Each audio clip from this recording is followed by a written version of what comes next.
माँ मुझे 100 रुपए दे दो। मेरे बेटे ने मुझसे 100 रुपए मांगे तो मैं हैरत से उसे देखने लगी। अभी कल ही तो मैंने तुझे 100 रुपए दिए थे बेटा। आज ऐसी क्या जरूरत आ गई? माँ, मैं वो खर्च कर चुका हूँ। मुझे दोबारा दे दो ना। वो मिन्नत भरे अंदाज में बोला। मैं कसम कसमें पड़ गई। मेरी जेब अब इस बात की इजाजत नहीं देती थी कि मैं रोज 100 रुपए लुटा दूं। मगर बेटे को इनकार भी नहीं कर सकती थी। न जाने उसे क्या जरूरत हो। माँ, मैं तुझे पैसे डबल करके लौटा दूंगा। मुझे सच में सोच में डूबा देखकर वो जोर से बोला। मैं चौंक गई। ये क्या कह रहा है? तू पैसे डबल कैसे करेगा? मैं ना समझी के अंदाज से उससे पूछने लगी। माँ, एक ऐसा तरीका है मेरे पास। मैं खेल खेलता हूँ। अगर मैं जीत गया तो बहुत सारे पैसे मिलेंगे और तुम्हें तुम्हारे पैसे लौटा दूंगा और बाकी खुद रख लूंगा। वो मासूमियत से बोला तो मैं हैरान रह गई। ये क्या बकवास कर रहा है तू? मैं गुस्से से चीख पड़ी। तू मुझसे पैसे लेकर जाकर जुए में झोंक रहा है। मैं गुस्से से उठ खड़ी हुई तो वो चारपाई से उछलकर खड़ा हो गया। नहीं माँ, जुआ नहीं, वो हकलाया। ये पर्ची वाला गेम है। मुझे गुस्सा आ गया। मैं पाँव से चप्पल निकाल कर हाथ में उठा ली। वो घबराकर तुरंत दरवाजे की तरफ दौड़ गया। मैंने पूरी ताकत से चप्पल उसकी तरफ फेंक मारी। चप्पल उड़ती हुई उसकी कमर में जा लगी। वो चप्पल खाकर 9 दो 11 हो गया। फिर मैं उसे बुरा भला कहती अपनी चप्पल उठाने लगी। मेरा नाम मधु है। मैंने एक इज्जतदार घराने में आंखें खोली थी। हम 3 भाई बहन थे। मैं सबसे छोटी थी। हमारा जमाना बहुत ही सादगी का जमाना था। हमारे पिता ने घर के खर्च को चलाने में कभी तंगी नहीं की थी। वो हमें अच्छा खिलाते पिलाते और जमाने के हिसाब से अच्छे कपड़े भी दिलाते थे। मेरे पिता रेलवे स्टेशन पर काम किया करते थे। उनकी आमदनी हमारे मोहल्ले के बाकी लोगों से ज्यादा थी। इसलिए मैंने बचपन में अच्छे दिन देखे थे। मगर मेरी शादी एक गरीब घराने में हो गई। मेरे माँ बाप ने लड़के की बस सराफत देखी और फिर मुझे भी कोई ऐतराज नहीं था। वैसे भी उस जमाने में लड़कियों की मर्जी जानने का कोई रिवाज ही नहीं था। माँ बाप जैसे ही खूंटे से बांध देते थे, लड़कियां उसी खूंटे से बन जाती थी और सारी जिंदगी पति के दरवाजे पर ही गुजार देती थी।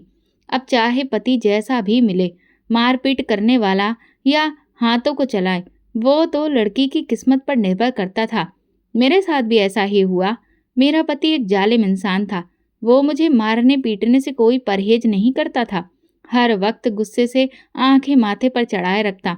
मेरी सास एक रीति रिवाज वाली औरत थी जो पूरी तरह अपने बेटे की हाँ में हाँ मिलाती थी। वो अपने बेटे को भड़काने में कोई कसर नहीं छोड़ती थी। तभी तो मुझे लगता था कि शायद मैं उसकी पसंद की नहीं थी। शायद वो किसी से भी शादी नहीं करना चाहता था, क्योंकि मैंने उसे कभी किसी और औरत की तरफ गलत नज़र से देखते नहीं देखा था। वो अपने काम से काम रखता था और काम से आकर मुझ पर गुस्सा निकालता, फिर चादर ओढ़कर आराम से सो जाता। शायद वो पैदा ही गुस्से के साथ हुआ था। मैंने उसके साथ जिंदगी के कई साल गुजारे, मगर फिर भी मैं उसे समझ ना सकी। शुरू शुरू में तो उसकी मार खाकर मुझे अजीब सा लगता था। मेरा दिल दर्द से फटने लगता और मैं अपने माँ बाप को याद करके बहुत रोती। वो मुझे पूरे 1 साल बाद मेरी माँ से मिलवाने ले गया तो मैं पहली फुर्सत में ही अपनी शिकायत माँ से कर दी। माँ ने मेरी शिकायत सुनकर तुरंत अपने कानों को हाथ लगाया। नहीं बेटी, दोबारा कभी ऐसे शब्द अपनी जुबान पर मत लाना। वो तेरा पति है, अब वही तेरा सब कुछ है। वो तुझे जिंदा रखे या जान से मार दे, कुछ भी हो, तुझे इसी दरवाजे पर पड़े रहना है। कभी भी वापस आने का सोच भी मत। तू अपने मन में ये बात बैठा ले कि तेरे माँ बाप अब इस दुनिया में नहीं रहे तो वापस लौट कर किसके पास आएगी। अब तेरी इस घर से अर्थी निकलनी चाहिए, क्योंकि औरत की अर्थी उसके पति के घर से इज्जत से निकलती है। शादी के बाद माँ बाप के घर रहने में जग हंसाई होती है। माँ ने मुझे जिंदगी का एक अहम सबक पढ़ाया तो मैं हैरान होकर माँ को देखने लगी। ये वही माँ थी जो मेरी जरा सी तकलीफ पर तड़प जाया करती थी। अगर मैं कभी गिर जाती, चोट लग जाती, तो वो कई कई मिनटों तक मेरा घाव सहलाती रहती थी। अब मेरे जिस्म पर कई जगह नीले निशान थे, मगर उसे कोई परवाह ही नहीं थी, बल्कि वो तो मेरे पति के घर से मेरी अर्थी निकलने तक को तैयार थी। मैं हैरत से अपनी माँ को देख रही थी। मेरी आंखों में हैरानी देखकर वो नजरें फेर कर बोली, देख बेटी, हमें कुछ चीजों में जमाने के साथ चलना पड़ता है। यही दस्तूर है दुनिया का। तुझे भी कुर्बानी देनी पड़ेगी। मैंने तेरे पिता के साथ बहुत सी कुर्बानियां दी हैं, तब जाकर ये जिंदगी मिली है। तुझे पहले पाल पोस कर जवान किया, फिर तेरा घर बसाया, जिंदगी हमेशा इतनी आसान नहीं होती। मुश्किलों के बाद ही आसानी आती है। मर्द का गुस्सा पहले कुछ सालों का होता है, बीवी की वफादारी से वो जल्दी उसका गुलाम बन जाता है। मेरी माँ मुझे सबक पढ़ाने लगी तो मैं चुपचाप सुनती रही। इतना तो मैं समझ गई थी कि मुझे आने वाली जिंदगी में अभी बहुत सी कुर्बानियां देनी थी, और ये तो अभी मेरी पहली ही परीक्षा थी। मैं अपनी माँ के घर से लौट आई थी, मगर मेरी माँ ने मेरे अंदर एक नई जान फूंक दी थी। मेरे अंदर एक नया जज्बा भर गया था कि मैं अपने पति का दिल उसकी सेवा करके जीत लूंगी। मेरी माँ ने मुझे जो सबक सिखाए थे वे मुझे अच्छी तरह याद थे, और मैं उन पर अमल करने को तैयार थी। अब मैं अपने पति की कद्र पाने की कोशिश करने लगी। उसके गुस्से में कही गई बातों का जवाब भी गुस्से से ना देती, बल्कि बहुत कुछ बर्दाश्त करती और चुपचाप सह जाती। मुझे सताने में सिर्फ मेरा पति ही आगे नहीं था, बल्कि मेरी सास भी किसी से कम नहीं थी। शुरू शुरू में तो मुझे अपनी सास की इतनी परवाह नहीं थी, मगर जब से माँ के घर से आई थी, तब से मैं अपनी सास के भी आगे पीछे घूमने लगी। मेरी सास मुझे अपने आगे पीछे घूमते देख बहुत खुश होती। उसे शायद लगा था कि मुझे अकल और समझ आ गई थी, और मैं उसके बेटे से डर कर उसकी सेवा करती थी। मगर असल बात यह थी कि मैं जान चुकी थी कि मेरी माँ हो या मेरी सास, इन औरतों ने अपनी जिंदगी में बहुत सी तकलीफें सही थी और बड़ी मुश्किलों से इस मुकाम तक पहुंची थी। इसलिए आज उनका हक और हमारा फर्ज बनता था कि हम उनकी सेवा करें, उनके दिल के जख्मों पर मरहम लगाते रहें, जो सालों बाद भी नहीं भरे थे। भगवान ने मुझे एक बेटे से नवाजा तो मैं बहुत खुश हुई। मैं अपने पति को भुलाकर अपने बेटे में रम गई। अब मैं दिन का ज्यादातर हिस्सा अपने बेटे के साथ गुजारती। वो मेरा पहला बेटा था, मुझे उससे बहुत प्यार था। मैं उसके साथ छोटी छोटी बातें करती, वो मुझे सारा दिन अपने कामों में उलझाए रखता। मेरी सास भी मुझे खुश रहने लगी थी, क्योंकि अब उसे मेरी शिकायतें कम सुनने को मिलती। मेरा पति भी अपने बेटे को देखकर बहुत खुश होता। वो जब थक कर आता तो अपने बेटे के साथ खेलने लग जाता और मुझ पर गुस्सा नहीं करता। मुझे उम्मीद नहीं थी कि हालात इतनी जल्दी बदल जाएंगे। मैं तो ये सोच चुकी थी कि अब मायके से लौटकर फिर कभी ससुराल नहीं जाऊंगी, लेकिन जब अपने हालात देखती तो शुक्रगुजार होती। मेरे पति का गुस्सा कम तो नहीं हुआ था, मगर अब उसे मुझ पर गुस्सा करने का मौका ही नहीं मिलता था। ये शायद कहना मुनासिब होगा कि मैं उसे मौका ही नहीं देती थी। मैं उसे अच्छी तरह से जान चुकी थी, उसकी हर पसंद नापसंद को समझ चुकी थी। लिहाजा मैं उसके कहने से पहले ही उसकी हर जरूरत पूरी कर देती थी। ऐसे में वो गुस्सा क्यों करता? वो एक मर्द था, कोई पागल थोड़ी था कि बिना वजह मुझ पर रोज चिल्लाए या मुझे मारे पीटे। जब उसने गुस्सा करना छोड़ दिया तो मैं निश्चिंत हो गई और आराम से जिंदगी गुजारने लगी। फिर रही सही कसर मेरे बेटे के प्यार ने पूरी कर दी। वो बड़ा हो रहा था। वो हर वक्त मम्मा मम्मा करता मेरे पीछे पीछे घूमता, मेरी खुशी का ठिकाना रहता। वो जहाँ भी मुझे देखता अपनी दोनों बाहें फैलाकर मेरे पास आने को बेकरार हो जाता। कोई मुझसे इतनी मोहब्बत करने वाला था, कोई मुझे इतना प्यार देने वाला था, इस बात का एहसास ही मेरे लिए बहुत था। मैं गर्व से अपने बेटे को देखती और अपने दिल में भगवान का शुक्रिया अदा करती, जिसने मुझे इतना कीमती तोहफा दिया था। मेरा दिल अपने बेटे में लग गया। बड़े बेटे की पैदाइश के 2 साल बाद भगवान ने मुझे एक और बेटे से नवाजा। मेरी झोली भर गई। अब मेरे ससुराल में मेरा मुकाम और बढ़ गया, क्योंकि मैं 2 बेटों की माँ थी। मेरी देवरानियां, जेठानियां और बाकी बहुओं की गोद में सिर्फ बेटियां थीं, जबकि मैं अकेली थी जिसे 2 बेटों को जन्म देने का सौभाग्य मिला था। मेरी खुशी का कोई ठिकाना नहीं रहा था। मैं अपने बेटों पर गर्व करती और बेहद सुकून महसूस करती। मेरा सारा दिन ऐसे ही गुजर जाता। मेरे बच्चे मुझे एक पल की फुर्सत नहीं देते थे, मगर मुझे इस तरह व्यस्त रहना बहुत अच्छा लगता था। वक्त कभी एक सा नहीं रहता। मेरी जिंदगी में भी बहुत सारे बदलाव आए। मेरी सास का देहांत हो गया। मुझे उनकी मौत का बहुत अफसोस था। इतने साल उनके साथ गुजारने के बाद उनकी आदत सी हो गई थी, और फिर जिंदगी के आखिरी दिनों में मैंने उनकी बहुत सेवा की थी। वो मुझे दुआएं देती नहीं थकती थी। वो मुझे अपनी बेटी से भी ज्यादा करीब मानती थी, तो मेरा दिल बहुत खुश होता था। लगता था कि मैंने अपनी नेकी और सब्र का सिला पा लिया है। शायद भगवान को मेरी मुश्किलें मंजूर थीं। मेरा बड़ा बेटा 13 साल का हुआ तो एक दिन अचानक घर से गायब हो गया। वो अक्सर अपने दोस्तों के साथ दूर दराज घूमने चला जाया करता था। हमारे इलाके का माहौल ऐसा था कि लड़के मिलजुल कर दूर दूर तक खेल कूद और सैर सपाटे के लिए चले जाते थे। मेरा बेटा वैसे तो बहुत समझदार था, मगर ना जाने उसे क्या हुआ कि वो गया और फिर लौट कर नहीं आया। मैं पागलों की तरह उसे ढूंढती रही। मैंने हर जगह तलाश किया, उसके दोस्तों, साथियों, मोहल्ले वालों, सभी से पूछा, मगर वो कहीं दिखाई नहीं दिया। उसका बाप भी उसे ढूंढता रहा।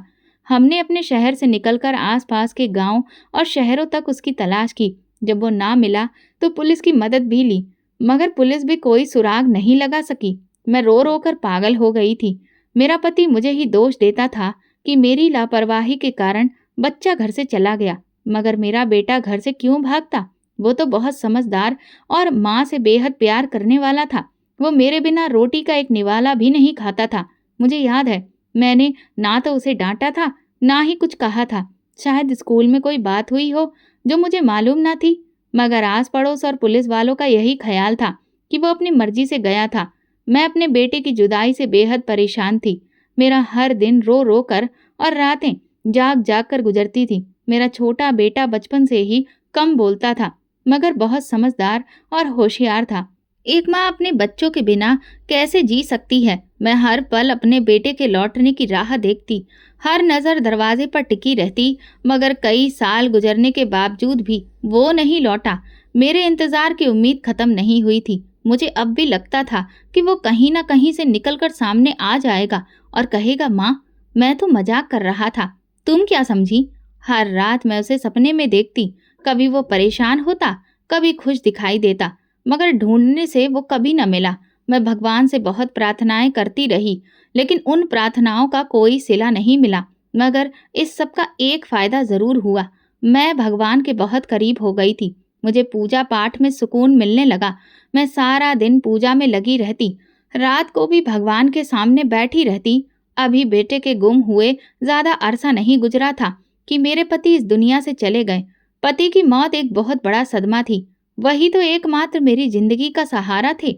मैं उनकी मौत पर बहुत रोई। गम और तकलीफ इंसान को भगवान के नजदीक ले जाते हैं। मेरे साथ भी यही हुआ। जिंदगी की गाड़ी चलाने के लिए मैंने लोगों के घरों में काम करना शुरू कर दिया। मैंने खुद अपने और अपने बेटे के पेट का बोझ उठाया। पति विरासत के नाम पर एक टूटा फूटा घर छोड़ गए थे। जमा पूंजी के नाम पर 1 रुपया भी नहीं था। जिंदगी की गाड़ी चल निकली थी, मगर पति की मौत और बेटे की जुदाई ने मुझे वक्त से पहले बूढ़ा कर दिया था। मगर ना तो मैं अपने पति के साथ मरी और ना ही बेटे के गम में। मैं अब अपने छोटे बेटे के सहारे जिंदा थी। मैंने अपनी सारी मोहब्बत अपने छोटे बेटे पर लुटा दी थी। मुझे 2-4 घरों में काम मिल गया था। मेरे और मेरे बेटे के लिए इतना ही काफी था। मैं सुबह सवेरे निकल जाती और जल्दी जल्दी काम निपटा कर वापस लौट आती और बाकी का वक्त अपने छोटे बेटे के साथ गुजारती। वो तोतली जुबान में कभी अपने पिता को याद करता तो कभी अपने भाई को। मैं इधर उधर की बातें करके उसे बहला लिया करती। अब हम दोनों ही एक दूसरे का सहारा थे। मैं अपने बेटे के वापस आ जाने की प्रार्थना करती और उसे कभी न बताती, लेकिन इस प्रार्थना में एक और प्रार्थना शामिल हो गई थी। मेरा दिल चाहता था कि मैं तीरथ पर जाऊं, जहां मैं भगवान का घर देख सकूं और वहां से कभी लौट कर ना आऊं। वहीं की मिट्टी में मुझे मुक्ति मिल जाए, मेरा दम भगवान के कदमों में ही निकल जाए। मेरे अंदर अब ये ख्वाहिश बढ़ती ही जा रही थी कि एक बार भगवान के दर्शन उनके घर में जाकर कराऊं। वो मुझे अपने दरवाजे पर बुला ले। खाने पीने के अलावा मैं कोई भी पैसा खर्च नहीं करती थी और सारे पैसे अपने पास जमा रखती थी, ताकि मेरे पास इतना पैसा इकट्ठा हो सके कि मैं तीरथ पर जा सकूं। मेरा बेटा कुछ बड़ा हुआ तो उसकी ख्वाहिशें जन्म लेने लगी। वो दिन भर मुझसे फरमाइशें करता कि अब ये ले दो और वो ले दो। एक तो मेरी तनख्वाह इतनी नहीं होती थी कि मैं उसकी हर ख्वाहिश पूरी कर सकूं। दूसरा, तीरथ पर जाने की इच्छा मेरे दिल में बसी थी। मैं उसमें किसी भी तरह की कोई रुकावट नहीं चाहती थी।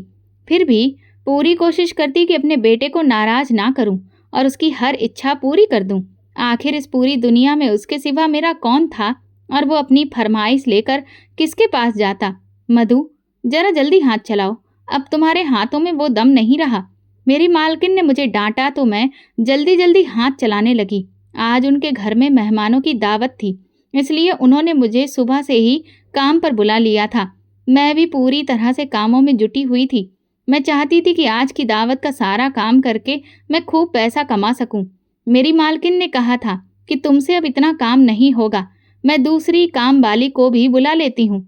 मगर मैंने उन्हें मना कर दिया, क्योंकि ज़्यादा काम करने के ज़्यादा पैसे मिलते थे। मैं नहीं चाहती थी कि कोई और काम वाली आए और बाकी का पैसा ले जाए। मैं सारा पैसा खुद ही रखना चाहती थी। मेरी मालकिन ने भी मेरी बात मान ली, क्योंकि मैं पिछले कई सालों से उनके घर में काम कर रही थी। लेकिन अब वो कुछ नाराज हो रही थी, क्योंकि मेहमान आने ही वाले थे और काम अभी भी काफ़ी पड़ा था। मैंने अपनी तरफ से पूरी कोशिश की थी, मगर शायद मालकिन सही कहती थी। अब मेरे शरीर में वो बात नहीं रही थी और ना ही हाथों में वो तेजी। फिर भी मैं मालकिन को नाराज नहीं करना चाहती थी, इसलिए दुखती हुई हड्डियों के साथ जल्दी जल्दी काम निपटा रही थी। मेहमान खा पी कर वापस लौट गए तो मालकिन ने बचा कुचा खाना पैक करके मुझे थमा दिया। मैंने मालकिन को पैसे ना निकालते हुए देखा तो फौरन कहा, तो उन्होंने चौंक कर मेरी तरफ देखा। दे दूंगी, इतनी जल्दी क्या है? एक तो तुम लोगों का लालच कभी खत्म नहीं होता। भला तुम इतने पैसों का करती ही क्या हो? खाना पीना तो तुम यहीं से ले जाती हो, तुम्हारा इतना खर्चा ही कौन सा है? वो हैरान होते हुए बोली, तो मैं खुद को बताने से रोक ना सकी। दरअसल मैं तीरथ पर जाना चाहती हूँ, इसलिए पैसे जमा कर रही हूँ। आज भी मैं यही चाहती थी कि सारा काम अकेले करके पूरे पैसे मुझे मिले, ताकि मेरी जमा की हुई रकम बढ़े, सुकून मिले और मैं जल्द से जल्द तीरथ पर जा सकूं। वो मेरी बात सुनकर हैरान थी। तुम भला तीरथ जाकर क्या करोगी? उनकी बात सुनकर मैंने हैरत से उन्हें देखा और होठों पर मुस्कुराहट सजाकर कहा, मुझे भगवान के दर्शन करने का बहुत शौक है। तो वो ठंडी सांसें भरते हुए उठ खड़ी हुई। तीरथ करना सब लोगों का फर्ज नहीं होता। जिनके पास पैसे होते हैं सिर्फ वे लोग ही जाते हैं। मालकिन ने अपनी तरफ से मुझे एक बहुत बड़ी सीख देने की कोशिश की थी। ये बात मुझे पहले ही पता थी, लेकिन तीरथ को अपना फर्ज समझते हुए अदा करना ये कोई बात नहीं थी। ये अपनी इच्छा की बात भी तो हो सकती थी। मालकिन ने मेरी आज की कमाई मेरे हाथ पर रख दी। मैं उनसे और बहस ना कर सकी और खुशी खुशी पैसे लेकर वापस घर चली आई। मालकिन को ना जाने मुझ में क्या दिलचस्पी पैदा हो गई थी कि वो रोजाना ही मुझसे पूछने लगी, तुम तीरथ पर कब जा रही हो? मैं भला उनसे क्या कहती? मुझे तो खुद पता नहीं था। वो दिलचस्पी से मेरी बात सुनती और पूछती कि मेरे पास कितने पैसे जमा हो गए हैं। मैंने बताया, मैं पिछले 40 साल से पैसे जमा कर रही हूँ। मेरा बेटा जवान हो गया है। जब वो थोड़ा छोटा सा था तभी से मुझे तीरथ जाने का शौक था। वो मेरी बात पर हैरान होती, तुमने 40 साल से अपनी इस इच्छा पर कोई भी पैसा खर्च नहीं किया, तो फिर तो तुम्हारे पास अच्छा खासा पैसा जमा हो गया होगा। मुझे खुद नहीं पता था कि मेरे पास कितने पैसे हैं। मैंने कहा कि मैंने कभी गिने ही नहीं थे। मुझे ज़्यादा गिनती करना नहीं आती, इसलिए मैं बस पैसे जमा करती जा रही थी। मेरा पूरा बैग पैसों से भरा हुआ था, मगर मैं जानती थी कि अभी भी इतने पैसे नहीं हैं कि मैं सारे 4 धाम की यात्रा कर सकूं। शायद मुझे 1-2 साल और इंतज़ार करना पड़े। जब मैंने ये बात मालकिन को बताई तो वो बोली, तुम पैसे लेकर मेरे पास आ जाना। मैं तुम्हें गिनकर बता दूंगी कि तुम्हारे पास कितने पैसे हैं। हो सकता है अब इतने पैसे हो गए हो कि तुम चारों धाम पर जा सको। ये सुनकर मैं सच में सोच में पड़ गई। ये तो मैंने वाकई में सोचा ही नहीं था। अब मुझे पैसे गिन लेने चाहिए थे, बल्कि अपने बेटे से गिनवा लेने चाहिए थे। लेकिन वो अब काम पर जाने लगा था, इसलिए अक्सर घर से बाहर रहता और रात को घर आता। मैंने अपने पैसे जमा करने के बारे में उसे भी नहीं बताया था, क्योंकि मुझे डर था कि कहीं वो मेरे पैसे निकाल कर न ले जाए। बल्कि मैं हमेशा अपने पैसे छुपा कर रखती थी, ताकि उसे पता ना चले। वैसे वो सीधा साधा था, इसलिए उसे आज तक कुछ पता नहीं चला था। कुछ दिनों बाद मैंने सोचा कि मैं अपनी रकम निकाल कर देखूं और मालकिन के पास ले जाऊं, ताकि वो गिनकर मुझे बता सकें कि मेरे पास कितने पैसे हो गए हैं। हो सकता है अब 4 धाम पर जाने के लिए पर्याप्त रकम हो।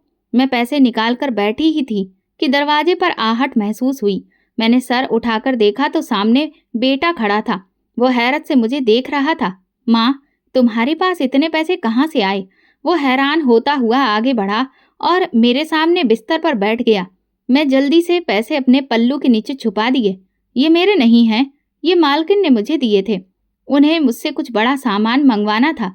मगर माँ, ये तो ढेर सारे पैसे हैं। इतने पैसों का बड़ा सामान भला कौन सा मंगवाना था? और तुम्हें ही ये पैसे क्यों दिए? वो मुझसे सवाल जवाब करने लगा। वो जाते जाते भी इन पैसों को देखकर हैरत से आंखें चमका रहा था।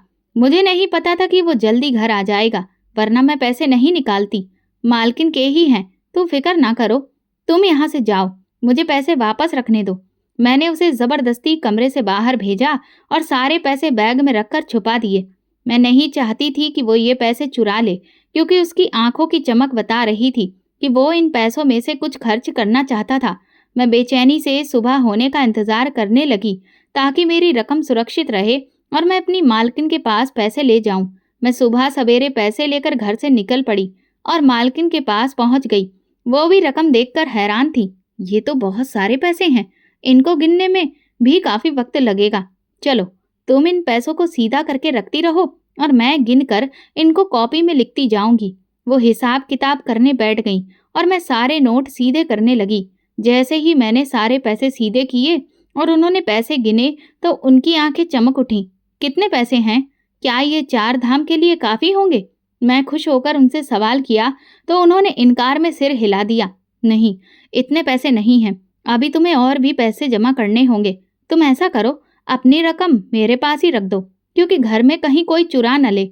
मैं इनको सुरक्षित करके रखूंगी, बल्कि बैंक में जमा करवा दूंगी। जब तुम और पैसे इकट्ठा कर लोगी तब ये रकम वापस ले लेना। मालकिन की बात मेरे दिल को लगी थी, बाकी ऐसा मुमकिन था। मुझे वैसे भी डर था कि कहीं घर में मेरा बेटा पैसे निकाल कर ना ले जाए, इसलिए मैंने मालकिन की बात मान ली और उनके पास पैसे रखकर घर चली आई। मुझे नहीं पता था कि मेरी मालकिन इस कदर बेईमान निकलेगी। उनके पास भला किस चीज की कमी थी? भगवान ने उन्हें दौलत का ढेर दे रखा था। उनके पति विदेश में काम करते थे, वो अपनी बड़ी सी कोठी में अकेली रहती थी और आज तो उनके पास कोई भी नहीं था। न जाने इतना पैसा इकट्ठा किसके लिए कर रही थी। एक दिन मैंने उनसे ऐसे ही रकम का जिक्र किया तो वो साफ मुकर गई। तुम कैसी बातें कर रही हो? मैंने तुमसे पैसे कब लिए? वो हैरान होते हुए बोली तो मैं चौंक गई। मैंने गौर से उनका चेहरा देखा कि शायद वो मेरे साथ मजाक कर रही हो, मगर वो बिल्कुल गंभीर शकल बनाए थी। मुझे घूर रही थी। मेरे पास तुमने कोई पैसे नहीं रखवाए हैं, मुझ पर झूठा इल्जाम ना लगाओ। मैं आगे उन्हें देखने लगी।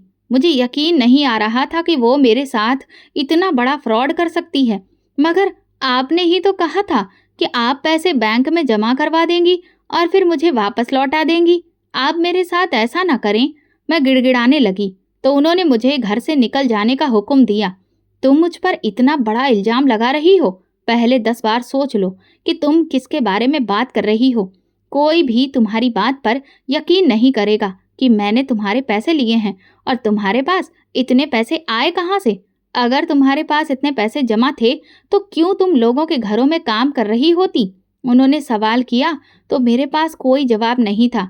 मैं किसी को यकीन नहीं दिला सकती थी कि मेरे पास इतनी बड़ी रकम मौजूद थी और मैं पिछले 40 सालों से पैसे जमा कर रही थी। मैं अफसोस और शर्म से वहीं खड़ी रही। बल्कि तुमने जो पैसे मेरे चुराए हैं वो मुझे वापस करो और यहाँ से जल्दी भागो। उन्होंने मुझ पर इल्जाम लगाया तो मैं हैरत से उन्हें देखने लगी। मेरी आंखें आंसुओं से भरी थीं। मैंने आपके कोई पैसे नहीं चुराए, मैं धीमी आवाज में बोली। चल, मेरे पास से पूरे 50,000 रुपए चोरी हुए हैं। तुम्हारे अलावा घर में कोई नहीं आता। तुम जानती हो मैं अकेली रहती हूँ। ऐसे में कोई शैतान तो आकर मेरे पैसे चुरा कर नहीं ले गया होगा। तुम नहीं तो और कौन? मेरे पास से 50,000 निकले हैं। अब मुझे वो पैसे वापस करो और यहाँ से चलती बनो, वरना मैं पुलिस को बुलाकर तुम्हें जेल में डलवा दूंगी। फिर सारी जिंदगी जेल में चक्की पीसना। मैं सोच भी नहीं सकती थी कि वो इस कदर जालिम निकलेगी। मैं उन पर कितना भरोसा करती थी और उन्होंने मेरे भरोसे का ये सिला दिया। मेरी मालकिन ने मुझे धक्के देकर घर से निकाल दिया तो मैं रोती बिलखती घर चली आई। मेरा दिल दर्द से फटा जा रहा था। इतना बड़ा धोखा हो गया था मेरे साथ जो मैंने कभी सोचा भी नहीं था। मैं क्या करती, किसके पास जाती? मेरे पास कुछ नहीं बचा था। मेरा सारा पैसा लूट लिया गया था। मेरी जिंदगी भर का जो सपना था वो एक झटके में टूट गया और मैं बेबस मजबूर औरत कुछ भी नहीं कर सकती थी। मैं किसको लेकर मालकिन के पास जाती? कोई भी मेरी बात का भरोसा ना करता और ना ही मेरा साथ देता। मेरे पास ना तो कोई सबूत था, ना ही कोई गवाह, जबकि वो अमीर चालाक औरत अपनी गवाही और सबूत के लिए बहुत कुछ कर सकती थी। वो मुझ पर चोरी का इल्जाम लगा रही थी, जबकि मैंने आज तक उनके घर से झाड़ू का एक तिनका तक नहीं लिया था। मैं पूरे रास्ते बुरी तरह से रोती हुई आई थी। मैं बाकी घरों में भी काम करने ना जा सकी और घर आकर बेहोशी में भगवान के सामने तड़प कर रोने लगी। हे भगवान, मैं तो तेरे घर आने के लिए पैसे इकट्ठा कर रही थी। मुझे क्या पता था कि मेरे साथ इतना बड़ा धोखा हो जाएगा। मुझे अपने पति की मौत पर तो सब्र आ गया था, मगर अपने गुमशुदा बेटे की जुदाई पर अभी तक करार नहीं आया था। अगर वो मर भी जाता तो शायद मुझे सब्र आ जाता, मगर उसकी जुदाई मुझे हमेशा बेचैन रखती है। मैंने अपने भगवान से लगाव लगा लिया था और अपनी पूरी जिंदगी की सिर्फ एक ख्वाहिश उन पर टिका दी थी, मगर मेरी वो ख्वाहिश भी पूरी होने वाली नहीं थी। मेरा दुख कैसे कम होता। मैं सच में टूट गई थी। भगवान, मैं तो अपने बेटे को भी तेरी मोहब्बत में भुला चुकी थी, पर तूने तो मुझे 4 धाम की यात्रा भी नसीब नहीं होने दी। इससे अच्छा तो तू मुझे मौत ही दे दे। माँ, क्या हो गया? तुम ऐसे क्यों रो रही हो? उठो तो सही। मुझे अपने छोटे बेटे की आवाज़ सुनाई दी तो मैंने हिम्मत करके सिर उठाया। भला मैं उसे परेशान क्यों करती? वो वैसे भी छोटी-छोटी बातों पर परेशान हो जाता था। मैंने अपने आंसू पोंछते हुए जैसे ही सिर उठाया तो सामने अपने बेटे के साथ खड़े एक नौजवान को देखकर हैरान रह गई। वो मुझे देखकर मुस्कुरा रहा था। तूने पहचाना माँ? मेरा छोटा बेटा जोर से बोला तो मैं आंखों को मिचमिचाकर उसे देखने लगी। चेहरा कुछ जाना पहचाना सा लग रहा था। मैंने इससे पहले कहीं तो उसे देखा था। मुझे उससे एक लगाव महसूस हो रहा था। मैं फौरन उठकर खड़ी हो गई। ये कौन है? मैं उसके पास पहुंची तो उसका चेहरा छूकर देखने लगी। माँ, ये तेरा बेटा है, तेरा बड़ा बेटा जो गुम हो गया था। छोटे बेटे ने इशारा करके बताया तो मैं आगे बढ़कर फटी फटी आंखों से उसे देखने लगी। उसकी आंखों में आंसू झिलमिला रहे थे। माँ, उसके लबों से निकला तो मैं एक पल में पहचान गई। तू कहाँ चला गया था? तू कैसे वापस आया?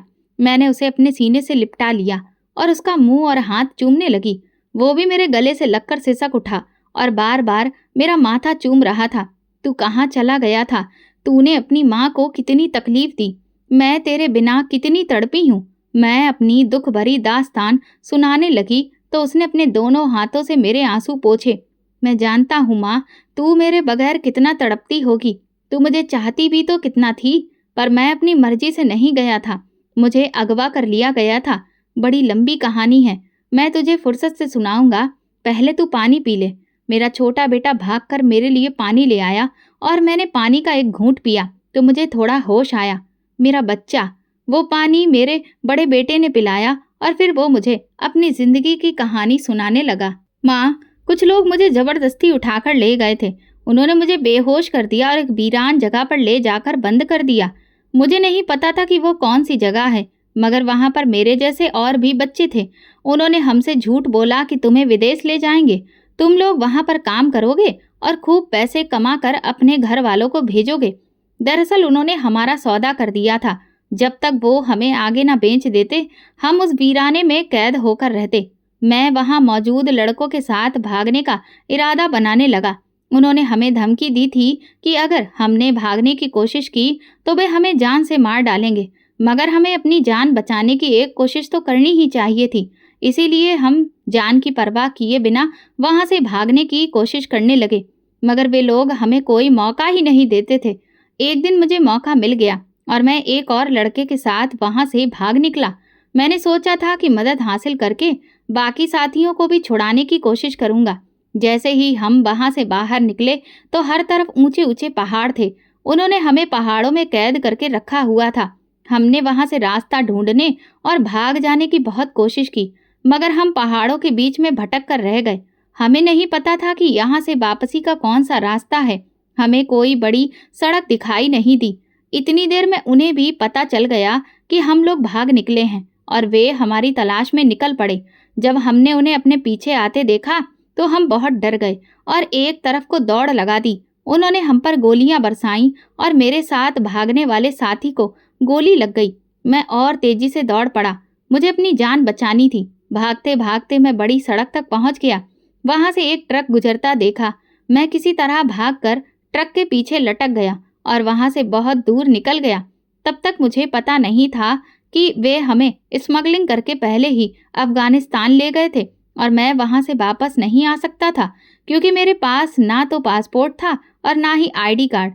मैं वहीं जिंदगी गुजारने लगा। वहां पर मुझे बहुत से लोग मिले जो सिर्फ मुझे अपने फायदे के लिए इस्तेमाल करते रहे। उनको पता था कि मैं किसी और देश से आया हूँ, लेकिन वे मुझसे तरह तरह के मेहनत वाले काम करवाते और मुझे पैसे भी नहीं देते थे। मैंने बहुत ही मुश्किल वक्त गुजारा और ऐसे ही कई साल गुजर गए। एक दिन मुझे एक आदमी मिला जो अच्छा इंसान लगता था। उसने मुझसे मेरे घर वालों के बारे में पूछा तो मैंने उसे अपनी पूरी कहानी सुनाई। उसे मुझ पर तरस आ गया। वो किसी और देश का रहने वाला था। उसका कारोबार कई जगहों पर फैला था, इसलिए वो अलग अलग देशों के चक्कर लगाता रहता था। उसने किसी तरह मुझे वहां से निकाल कर अपने देश ले गया। वहीं पर उसने मेरा पासपोर्ट और आईडी कार्ड बनवाया। मैं उसके साथ जिंदगी गुजारने लगा। मुझे जिंदगी में पहली बार सुकून मिला था। मैं आपकी याद से कभी भी छुटकारा नहीं पा सका, मगर मैं वहां से कहीं नहीं जा सकता था जब तक कागजी कार्रवाई पूरी नहीं होती। जब मैंने उस शख्स से अपनी माँ से मिलने का जिक्र किया तो उसने मुझे अपनी बेटी से शादी करने की पेशकश की। उसका कहना था कि वहाँ की रहने वाली लड़की से शादी करने के नतीजे में मुझे जल्दी ही ऐसा कार्ड मिल जाएगा कि मैं यात्रा कर सकूं। मेरी ये बड़ी ख्वाहिश थी कि मैं जिंदगी में अपने बेटे से मिलूं। मेरा खोया हुआ बेटा मुझे वापस मिल गया था। अब मुझे भगवान से कोई शिकवा नहीं था, बल्कि मेरे पास उसका शुक्रिया अदा करने के लिए तो शब्द ही नहीं बचे थे। उसने मुझे जिंदगी की एक बहुत बड़ी खुशी दे दी थी।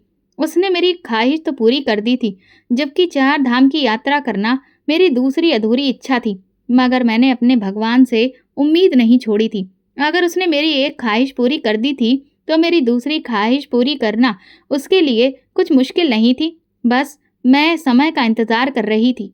मेरा बेटा 2-3 दिन बाद जाकर अपनी पत्नी और बच्चों को भी ले आया। उसका कहना था कि अभी तो मैं सिर्फ आप लोगों को ढूंढने के लिए आया था। अब मैं अपनी बीवी और बच्चों को भी आपसे मिलवाना चाहता हूँ। मैं उस अनजाने आदमी की शुक्रगुजार थी कि जिसने मेरे बेटे का इस तरह से साथ दिया था। उसने न सिर्फ उसे अपना बेटा बनाया, बल्कि अपना दामाद भी बना लिया था। वरना ना जाने वो कहाँ कहाँ भटकता और शायद सारी जिंदगी मुझसे मिल भी नहीं पाता। मैं अपने बेटे के बच्चों से मिलकर बहुत खुश थी। मुझे यकीन ही नहीं आता था कि मेरे पोते हैं। भगवान ने तो मुझे सिर्फ एक बेटा लौटाया था, बल्कि उसके साथ 2 बच्चे भी दे दिए थे। मैं अपने पोतों के साथ इतनी खुश थी जितनी अपनी जिंदगी में आज तक कभी खुश नहीं हुई थी। मुझे ऐसा लगता था कि वही जमाना लौट आया है जब मैं अपने दोनों बच्चों को संभालने के चक्कर में परेशान घूमती थी और मुझे खुद का सर खुजलाने की भी फुर्सत नहीं होती थी। मैं अपना सारा प्यार अपने पोतों पर लुटा रही थी। मेरे बेटे ने मुझे लोगों के घरों में काम करने से मना कर दिया था। तुम हमारे साथ हमारे शहर चलो माँ, छोटे भाई को भी साथ लिए चलेंगे। मेरे बेटे ने मुझे कहा तो मैं जाने को तैयार नहीं हुई। नहीं बेटा, सारी जिंदगी मैं इस घर में गुजार चुकी हूँ, बाकी की जिंदगी भी इसी घर में गुजार लूंगी। तुम्हें जाना हो तो जब मर्जी चले आना यहाँ पर। मैं जानती हूँ अब तुम्हारे लिए इस घर में रहना मुश्किल है। नहीं माँ, ये कैसी बातें कर रही हो। मेरे लिए इस घर में रहना कोई मुश्किल नहीं है। मैं बाकी की जिंदगी आपके साथ ही गुजारना चाहता हूँ। मैं आपको छोड़कर कभी नहीं जाऊंगा। मेरे बेटे ने मेरा मान बढ़ा दिया था। मैंने कहा ऐसी कोई बात नहीं, मैंने तुम्हें देख लिया तो दिल को सुकून मिल गया। मुझे तसल्ली रहेगी कि मेरा बेटा जहाँ कहीं भी है ठीक ठाक है और खुशहाल जिंदगी गुजार रहा है। बहू के लिए यहाँ पर जिंदगी गुजारना मुश्किल होगा, इसलिए तुम अपने घर वापस लौट जाओ। मैंने अपने बेटे और बहू को पूरा अधिकार दिया कि वे जहाँ रहना चाहें रह सकते हैं, मगर मेरी बहू भी अपने पति का साथ देने को तैयार थी और मेरा बेटा यहाँ से जाने को तैयार नहीं था। माँ, मेरी बड़ी इच्छा है कि मैं तुम्हें 4 धाम की यात्रा करवाऊं। क्या तुम मेरे साथ चलना पसंद करोगी? मेरे बेटे ने मुझसे पूछा तो मैं हैरानी से उसे देखने लगी। ये तो मेरी बरसों की इच्छा थी, मगर अब ये इच्छा मेरे बेटे की भी बन चुकी थी। इसके बारे में मुझे पता नहीं था। मैंने हैरानी से पूछा, तुम्हें ये ख्वाहिश कब से होने लगी? माँ, जब मैं अपने ससुर को 4 धाम लेकर आया तो मैंने सपने में तुम्हें देखा था। तब से मेरे दिल में ये इच्छा थी कि मैं अपनी माँ को भी 4 धाम लेकर आऊं। मैं तुम्हारे साथ जाना चाहता हूँ। मुझे यकीन नहीं आया। मेरे लिए ये बात किसी चमत्कार से कम नहीं थी कि मेरे बेटे के दिल में भी वही इच्छा थी। मैं खुद कब से अपनी इस ख्वाहिश के लिए तड़प रही थी। मैं जरूर जाना चाहूंगी अपने बेटे के साथ। मैंने खुशी से सिर हिलाया तो वो खुश हो गया। उसने जल्दी ही हमारे जाने का इंतजाम कर लिया। अब वो अपने छोटे भाई को भी साथ लेकर जा रहा था, जबकि उसकी बीवी और बच्चे कुछ दिनों के लिए अपने ननिहाल में वक्त गुजारने के लिए चले गए थे। जैसे जैसे हमारी रवानगी का दिन वापस आ रहा था, मेरा दिल खुशी से उछल रहा था। मुझे खुद पर काबू ही नहीं था। मैं पाँव ज़मीन पर कहीं रखती तो फिर पाँव पड़ते कहीं और। मुझे यकीन नहीं हो रहा था कि मेरी ज़िंदगी की सबसे बड़ी ख्वाहिश पूरी होने जा रही है। मैं जल्दी ही 4 धाम पर जाने वाली थी। एक अजीब-सी खामोशी और सुकून मेरे दिल में उतर आया था। हर तरफ खुशहाली ही नज़र आ रही थी। जैसे ही मैं पहले धाम पर पहुंची तो मेरी आंखों में आंसू भर आए और मेरा दिल इतना हल्का महसूस हुआ जैसे सारे दुख और परेशानियां खत्म हो गईं। भगवान के करीब पहुंचने का एहसास कितना गहरा होता है। मैं उनके चरणों में गिर गई और उनका शुक्रिया अदा करने लगी। मेरे आसपास हजारों लोग थे, लेकिन ऐसा लगा जैसे वहां सिर्फ मैं और मेरा भगवान है।